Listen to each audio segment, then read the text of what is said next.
So, Umineko and the lads over at 07th Expansion have this special power of hypnotizing every single reader and brainwashing them into publicly and loudly licking the game's balls 24/7.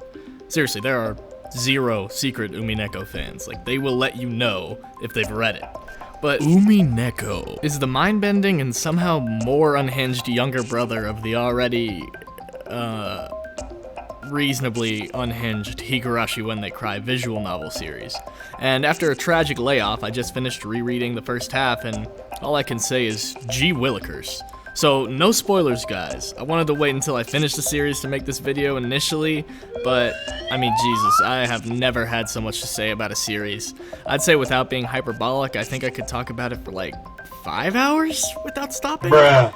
Part of this can be attributed to its word count being substantially higher than that of the Holy Bible, and another part can likely be attributed to just the absurd density of the series. There's like 100 characters or some shit, and almost every single one of them has unique interactions and dynamics with the others, legitimate development, 5 trillion hours of dialogue, etc.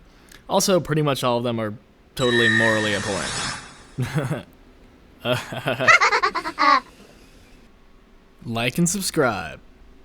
The story follows Ushira Miyabata, a man who witnesses the deaths of himself and his family on repeat like it's a Freshie Canal rap battle, and tries to explain away their murders with logic as various other forces claim magic to be the explanation. This, as we know, is meta as balls. Like, without getting into any major spoilers, there's so many levels of meta happening here, it's insane. And from where I'm at in the story, I think I can still anticipate several more coming. But it's not even just within the story itself either, because the series creator doesn't merely acknowledge the fourth wall, but does storytelling beyond it entirely. Rikishi, the dark ball-licking sorcerer he is, wrote this story chapter by chapter whilst closely monitoring the community message boards and discourse surrounding the series and its mysteries. He then factored in the prevailing thoughts amongst his readers to tailor-make the experience to be as engaging as possible. This doesn't even mention how he explicitly talks to the reader in the manga himself, but also kinda as like a witch. The point is, the dude is super meta. Just like how a mystery unfolds before our main character's eyes as he tries to parse it, it unfolds in front of our own. And quick shout out, by the way, to the Umineko Discord server, who makes playthrough channels where they talk to the players in real time throughout their journey, acting as sort of surrogate witches, guiding and sometimes messing with them. They very strongly resemble the witches which torment Battler throughout his epic journey, and it's just the first good thing to come out of Discord that I can readily think of. I mentioned in an old video that meta is like building on top of something that already exists. You can't expand outwardly per se, but you can keep going up pretty much forever. And that's why Umineko is peak fiction. It's literally the peak of fiction. And don't even get me started on the extended universe. You've got anime, manga, visual novels, fighting games, slot machines, a gacha app, drama CDs, and most importantly, Higurashi basketball.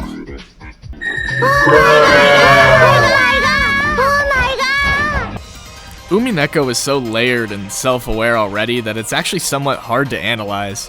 If there's one thing it represents so far though, it's subjectivity and the power of manipulating it. When you manipulate subjectivity, you alter the very fabric of reality, because arguably, there doesn't exist any objective whole as there is no observer to verify it. Okay. The fans' comically high praise of Umineko frankly used to really bother me before I came around to the fan base after joining the Discord. It's an incredibly dense series with passion poured into every single ounce of it. A series so shockingly impressive that all you want to do is big it up as much as you can, because no matter how hyperbolically you speak, you still can't do it justice. Somebody else has to just experience it themselves and have this absolute mind seared into their brain, altering their subjective experience forever. And maybe this is because Umineko empowers the reader so much, effectively arming them with both real-life logic tactics, but also, you know, magic. The nature of which is incredibly difficult to put into words, and maybe hence the "please read Umineko, I'm begging you" trope came to be. Also, it's just the fact that you can't even give a short explanation of what makes this series so special and be satisfied. Something I've had to grapple with while writing this video. I initially wanted it to be like 40 minutes and wanted to at least briefly touch on every main point I want to talk about, But even that isn't enough time, and this video is probably gonna pull like 45 views, so...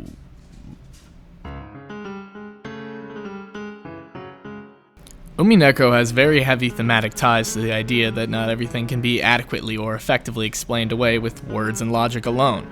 It's just something that you have to experience. So going into an extensive dissertation is somewhat ineffective.